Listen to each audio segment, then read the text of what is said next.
and welcome to Early Years TV with me, Kathy Brodie. Today is all about feet and their development and how that affects everything else in the body.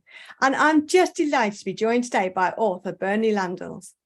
Bernie has over 25 years experience as an educator, leader and health practitioner, a certified infant massage instructor for 20 years and is currently training to be a rhythmic movement trainer consultant, which sounds really exciting.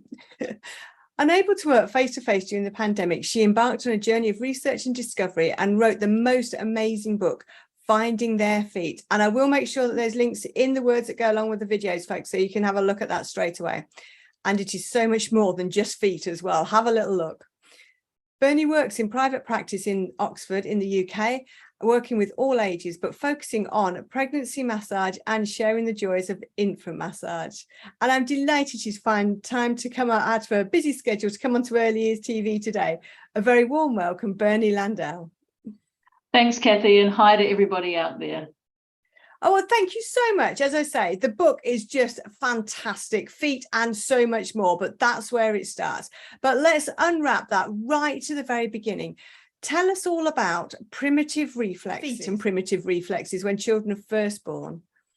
Yeah, for sure, Kathy. But the first thing I want everybody to do is to take their shoes and socks off so that they can feel their feet wherever they are, on the ground, on the carpet, as they're walking, if they're listening to this. And really sort of feel the feet to hone in to what we're talking about today. So, hey, way to go. And mine are, let's see how my flexibility is. Oh, wow, that's very flexible. Okay, so primitive reflexes.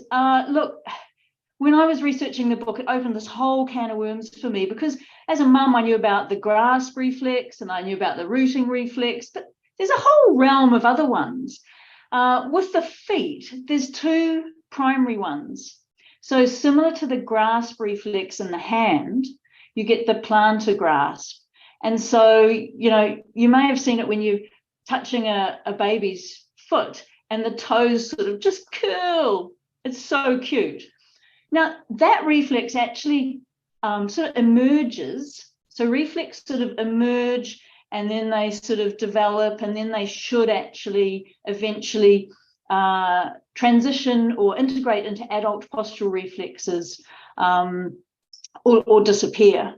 So they're part of the hindbrain teaching the body how to move. So the plantar one emerges around 11 weeks in utero. So really early on. And so as that the foot, which sort of they start off as little limb buds, as that little foot then develops into what we know as a normal foot, reaches out, the little reflex, as it, you know, maybe touches the umbilical cord or touches its own foot, it's a little sort of withdrawal, if you like. And so that's one reflex. And then the opposite, which is actually the opposite action, is called the Babinski.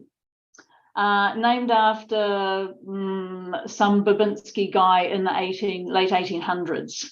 Not very helpful in knowing what it does in terms of grasp is good, but Babinski, what does that mean? Anyway, so it's when you stroke up the outside of the foot and under the toes to the big toe and the toes extend. So these are sort of opposites, and the Babinski comes in at birth. So a good way to remember it is Babinski and birth, both these. And when we think about walking, you know, we touch the ground and then we push off with our toes. So initially, as the baby's sort of exploring, the plantar reflex will sort of help grip a little bit, and the Babinski sort of propels. So those are the two primary reflexes to do with the little feet. And they sort of, I guess if we think about the plantar one should disappear around the time of walking, so anywhere from 9 months onwards. And the Babinski will actually hang around a little bit longer until the child's about 2 years old and then becomes a more confident walker. So useful things in our feet. Definitely. And those have got to be integrated in order for the sort of feet to work as we would hope they would work then.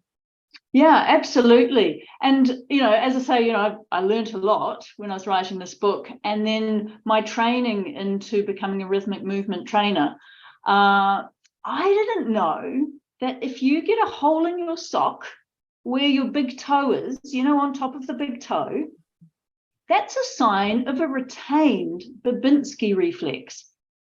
And I had one. So obviously something didn't happen for me, a long time ago. But the good news is we can connect into that hindbrain and connect them with the body and retrain the body and integrate them. So no more holly socks for me. That's very, very good news. But I'm guessing don't wait until you find out about this. Do this in the early years. So what is it that as early as professionals we can be doing to make sure these are integrated? So, the best thing is actually stimulation. The feet are the longest neural connection to the brain. Yeah. So, and those nerves take the longest to myelinate. So myelination is where you get this coating around the nerve, which speeds up the messages. It's a comparison to, the London Underground tube that's really fast, or riding on a bus. So we actually want those connections to be like the tube. And so any messages from the foot to the brain is fast. So to help integrate these reflexes, foot massage is really good.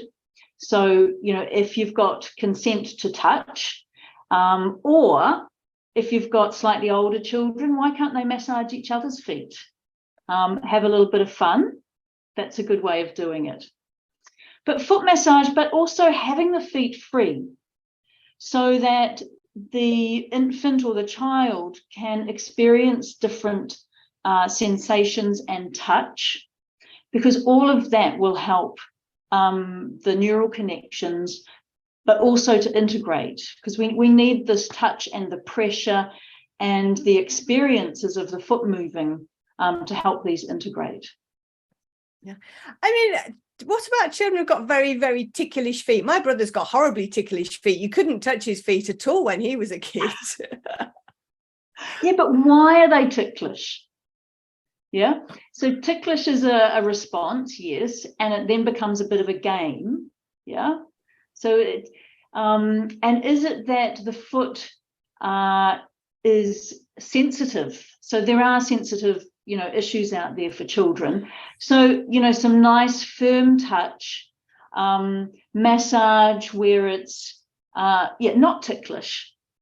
So it gives a different message, because a slightly deeper pressure connects in with different receptors in the body, and it sends different messages to the brain. Yeah. So varying the touch is important. So is that sort of where reflexology and things like that come when you go to have your feet done as an adult? Well, yeah, interesting. So reflexology, very, very old modality, and based on the meridian lines through the body. Yeah, and zone therapy, I think, is another way of describing it. So different parts of the body are reflected down in the feet. My exploration into it, because I trained in reflexology years ago and sort of parked that at one stage. What's really interesting is the arch reflects the spine. Yeah. Now, if the arch cannot do what it's designed to do, which is to drop and lengthen as we put pressure on the foot, and then to curl and sort of twist as we propel ourselves forward, if the foot's not doing that, my question then is, well, what's happening in the spine? If the zone therapy from the feet through the body, if there's connection there, I always ask the question, why? Yeah. And what's happening?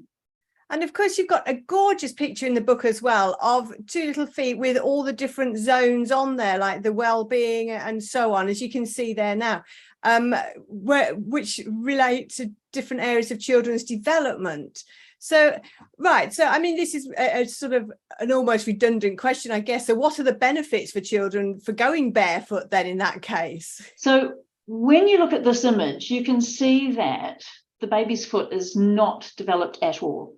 It's missing bones. There's all this space, you know, around the bones.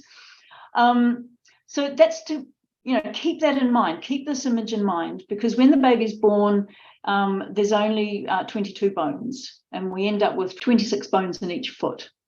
Okay, so the benefit of going barefoot, I'm going to give you an acronym of FEETS. Because I'm really good at English, we're going to put an S on the end of FEETS. So the first one is feeling. So the benefits of going barefoot is so that they can feel. And I've already talked about the nerves and the myelination, but it's also feeling where they are and informing the brain. Yeah, I walk up the street and people go, "Oh, you're so brave, you're barefoot." I'm like, no, I've actually just trained my brain to tell it that it's okay to walk on gravel and pavement and that sort of thing. Yes, I scan to make sure it's safe, but actually feeling where I am. And in the early days, that's around mapping the brain. I talk about homunculus in my book. And so if you don't know homunculus, look him up. He's this little dude who represents the body. So he's got big feet and he's got big hands and he's got big lips and tongue. And that's all to do with our sort of motor and sensory use of our body. So those parts of our body have a bigger space in the brain for operating and receiving and giving messages. So feeling is really important. And so if you put the baby's foot always in a sock, always in a shoe, that's one sensation. Yeah, one sensation. So sometimes I call shoes sensory deprivation chambers. But there we go. Okay, so on to our E. Having a bare foot provides experiences, yeah, different experiences that we wouldn't normally have. And it allows for a full movement, yeah. So rather than walking in a shoe and we sort of get this experience, walking barefoot, we're on different surfaces and we're allowing the toes to flex, we're allowing the foot to grip a little bit. If you think about climbing monkey bars, the foot can fully embrace the bar, whereas a shoe can't. So these sorts of experiences allow for movement and integration of the reflexes and so on. Barefoot, E for environment. Yeah, so we've got feeling, experiences, and environment. So it's teaching the child about their environment, where they are in their environment. So proprioception, you know, down at the foot, this is where I am.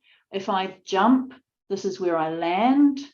Yeah, so really awakening the child's awareness of where they are in space and what they're doing and how they're connecting to that ground and landing on it or jumping off it. So the environment is really important. Then my favorite is T for touch. Being a massage therapist by you know, trade, that's my background. Being barefoot allows for giving and receiving touch. Yeah, I can reach out with my foot as I can with my hand. You've got hundreds of thousands of nerve endings in there. Yeah, so to be able to touch different things and receive this tactile stimulation is really important, right from birth, right through to death. Yeah, so touch is really important. And my S is actually strength. We don't think about our feet as things that we need to strengthen. You know, we go to the gym and we build our muscles here, but we don't think about way down there. So take a moment and have a look at your own feet and how much strengthening work do you do with them? And the best way is to be barefoot. And they've even done research in terms of, I think it's 6 months barefoot majority of the time, it strengthens the foot. You've got lots of little intrinsic muscles there that if they're in a shoe, they don't work really. Yeah, they're not required to work. And so being barefoot, being able to articulate the toes and adapt and those sorts of things, and even, why not get your kids drawing with their feet, painting with their feet, doing different things like that to help their, I'm not sure what it's called, fine motor skills of the feet. Yeah. If you think about people that don't have arms, how much they can use their feet, and we just shut them away. So it's really good. The benefits of going barefoot are huge, and it's those connections to the brain, that knowing where they are in space, and it builds confidence. I've started now talking about the foundations for resilience lying in the feet. That's a whole other subject. Yeah, no, absolutely. Yes. Let's get the basics in place first, Bernie. But that is so interesting. And I know things like picking up, and children actually are very good at it, if you ask them to, picking up bean bags with their toes and things like that. They love all those sorts of games, and they are genuinely very good at it. I think as adults, we've trained ourselves not to be. But let me just pick you up on something there. Footwear. The vast majority of us will have footwear, and certainly for the children in our settings. So just take us through that. What are some of the sort of myths, and what are some of the things we need to know about footwear for children? Okay, so you mentioned myths. Okay. Probably the biggest myth for me is that the foot needs support, so let's put it in a shoe. Oh, really? The foot doesn't need support. It does not need arch support. The arch is designed to drop and lift. So it drops as we take a step, and all of our weight transfers onto that foot. And then as we push off from the other foot, it has to come up onto the toes, and the arch, it's like a towel, it rings and it propels you forward. This is our very, very clever, efficient system for moving. If you think about an elastic band, yeah, if you don't stretch the elastic band, it doesn't go very far. So if you think about the arch like an elastic band, as it drops, it lengthens. Yeah, it puts tension into the foot. And once you've stretched the rubber band, the only thing left to do, fire and shorten. And so that's what happens. It lengthens to the point of its full range, and then it will shorten and fire and propel you forward. So if we don't allow that movement in our children's feet and our feet, then the load gets shifted up the body. And I think that's why we've got lots of knee replacements and hip replacements and lower back problems. Yeah. So our feet don't need to be contained. And footwear these days is very narrow towards the toes. Yeah. Now, if you think about when your foot lands, the pressure, your toes actually will spread before you push off. Well, if I'm in this tight little shoe. So, if you're thinking about what is good, I've got some shoe examples here for you. Yeah. So here is a normal little shoe. Now, you'd think, yeah, that looks okay. It's nice and flat. It's got a wide space here for the little toes. But it doesn't bend very much. Yeah. So then we take something like this. A little sandal. It's flat. So one of the things we look for in a good shoe is that there is no what we call heel rise. If you think about a child, and even us, and if you put even 5 millimeters under the heel, what changes above? Everything has to change. Yeah. So even the smallest amount will change what the posture and where we move from. Okay, so nice and flat. A nice wide toe box. Yeah, so that as we walk, our toes have got space to spread, to tap into that elasticity and propel us forward. And look at this. How cool is that? Oh, wow. So a shoe needs to be flexible because we've got 26 bones in each foot. That's 52 bones of the body. This is for the maths people who like numbers. That's nearly a quarter of your bones lying down there in your feet. Have a look at them. Yeah. 52 bones out of your 206. Where 2 or more bones meet, you get a joint. So that's 33 joints in your feet. That's a hell of a lot of movement. So we need a shoe that allows for that movement. Now, okay, this is a little sandal, but what I have also for you here is a small school shoe. So nice and flat, a wide toe box, and you can roll it up and it twists. Yeah. So, you know, if you can encourage parents to look for, these are called sort of minimal shoes.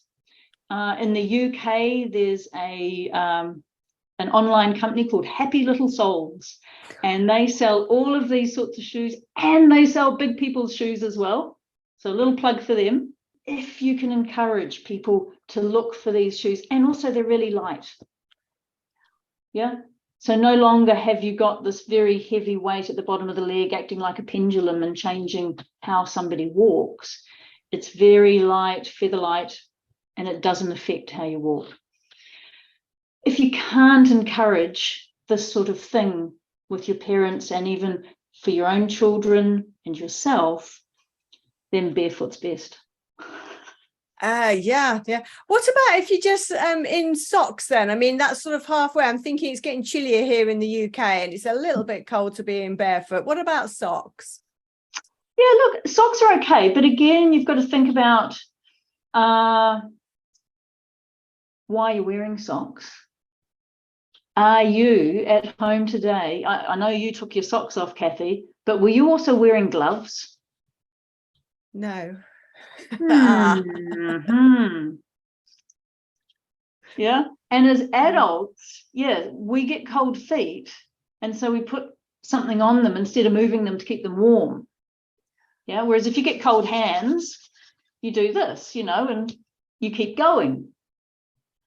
So, you know, for me, I would encourage people that work with young that if you're not putting gloves on, then they don't really need socks. Yes, a baby might do the touch test and put a sock on if it is cold, but then are their hands cold as well? So I always sort of do this comparison between hands and feet, because if we actually leave them out, we will actually move them a little bit more if they get cold, and that's great for them. The other thing about socks is they can also be restrictive down at the toes. So you need to make sure that the elasticity is good. And then the other thing is that where it meets up with your leg, you need to make sure that it's not leaving a mark. So a sock that leaves a mark around the ankle or the leg is compressing the tissues underneath the skin. Yeah, so a bit like a tourniquet or something, and it will cut off blood flow, fluid flow, it'll affect nerves, that sort of thing. So if in your setting you notice children with socks that are leaving a mark, just have a quiet word to mum and dad and say, hey, I noticed. Have you got any looser socks? Because I know that this is not good. It restricts whatever is happening underneath the skin. And it goes with other clothes as well. You know, for those of us women in the audience, you know, tight bras, under here, if they are leaving a mark and a dent, then they're too tight. You're not allowing for the lymph flow and the layers underneath to move and glide. Oh, that's really great advice. And of course, the other thing that we see a lot on this time of year in the UK on babies is tights as well, isn't it? Oh, it's a hard thing, isn't it? Because you go shopping for your little girl and your options are these sort of sets with tights. Yeah. Get a pair of scissors. Because, yeah, if you think about the onesies and the tights, often they are restricting the toes. But also think about when you're picking that child or baby up, sometimes the clothes ride up, and so they scrunch the toes even more. Yeah, so I often, when I teach my infant massage classes, we talk about tights and socks and those sorts of things. And I always say, look, just check. Once you've picked baby up or you've put them in the carrier, just check that their toes, they've got space to wiggle and move. Because I don't know if you watch, I encourage you to have your children more barefoot, because then when you watch them talk and do things, you'll see the little toes are part of it. Their whole body is connected. If you watch a baby breastfeeding and you watch the feet, they're doing the same sort of action that the hands are doing. Yeah, we need to let the feet express themselves. Oh, yeah, absolutely. Yeah. I mean, you've got loads more about that in the book, and you've got about the Japanese foot wrapping, and there's all sorts of interesting things in the book. But one of the things, and you've also got in there as well, all sorts of things where if it goes wrong, the sorts of things you need to be looking out for, things like pigeon toe and so on. But I've specifically chosen toe walking to talk about today, because I do know that that's reasonably common, and it is something that can be quite stressful for both early years professionals and for parents as well. So just tell us a bit about toe walking, please. Yeah, of course. So let's wind the clock back to those reflexes. So my question around the toe walking is why? So that would be my first place to start, is where are we at in the developmental stages? Toe walking is normal up until around sort of the age of 2, because they're using that to propel themselves, perhaps, or the reflexes haven't integrated yet. Yeah, so there's still time. So ensuring that those reflexes are integrated, that the child is having some barefoot time. But the other reflex that's associated with toe walking is called the tonic labyrinth reflex. And so it's to do with balance in the vestibular system. And if you think about the Babinski that I talked about, the toes sort of extend. This other reflex is about extension as well. And so we have opposite reflexes, yeah? And so my question is the child being sort of held in this position here, and so is being thrown up onto their toes? And so we need to look at what's happening with that reflex. But reflexes come out like as a cascade and have a sequence. The brain has a plan. And even though it's that reflex that perhaps is displaying itself through toe walking, it may be an earlier reflex that needs checking. Now, my whole thing is around prevention and why wait. Yeah. So if you notice it, think about the foot reflexes and start doing more barefoot time, walking on different surfaces, a bit of massage, teach the parents massage, kids massaging each other's feet, that sort of thing. And then have a word to the parent and say, look, let's not wait and see. Why not go and see somebody who works with reflexes? Now, there's occupational therapists and a whole range of people that work with children with retained reflexes. And as I said, my thing is why wait? because if you don't address it early, and it's much easier to address it early, yeah, like anything, what other learning challenges, physical challenges will that child have? It's like a stumbling block or something tripping them up. Yeah, so much easier to notice it. And, you're all experienced at observing your children, but start thinking, okay, well, why? And what developmentally is not happening or hasn't happened, and work backwards and get some help. Even invite someone like that along to a parents' evening to talk about reflex development in children. Or me. Yeah, well, I was just going to say, yeah, absolutely. Yeah, definitely. Oh, that's really, really helpful. As I say, there is loads and loads more in the book. That I've just chosen one out of many, many in there. I think the book is just so interesting. And there was loads of times I was doing that. I wish I'd known that when my children were little. And I'm going to go back and have another look in the baby room now to see if they're doing that sort of thing. So there's so much advice in the book. Have you got anything that you would like to pick out as top tips or top strategies that we could use in settings? Of course. Yeah. So my first one is, in your setting, if you could make a shoe-free zone. When my boys were growing up, I'm from New Zealand, so we've got this reputation of being barefoot. They would arrive at their classrooms and take their shoes off. So the teachers had created a safe space for them to be barefoot. It also aligns with our Maori culture, into going into meeting houses and that sort of thing. You always took your shoes off. And if you think about temples and churches around the world, you do take your shoes off. So create the space where it's okay. And, if you allow them to be barefoot, it awakens their senses and they won't stub their toes. They'll look at their environment around them. Yeah. And so that's one thing I would suggest. And do it at home as well for yourself. As you walk in the door, shoes off, and allow yourself to feel the carpet, the hard floor, the tiles, the different temperatures, the different textures. So that's my first one. The other one is do more on the floor. And this isn't just about feet. This is about the reflexes.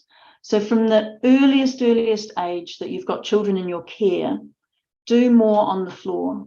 Reading, writing, playing games, push the tables and chairs to the side, even eat off the floor, have lots of picnics. Because the more time a child spends on the floor, getting up and down and moving and rolling and crawling, it helps integrate reflexes and the whole realm of them. It's also good for us to get up and down. It's like a workout in itself. Oh, I was going to show you these great things. So if you're, don't have an outside environment with lots of stimulation, you can buy these mats. Now, I'm actually standing on 6 of them myself, and they're all different textures. They've got little lumpy bits, that sort of thing. And so these are very washable and very handy to have, for children to play and making obstacle courses and that with them and other things. So, yeah, shoe-free zone. The floor is your friend, and free the feet. Let them be free. I think free the feet is a great strapline. I love that. Yeah.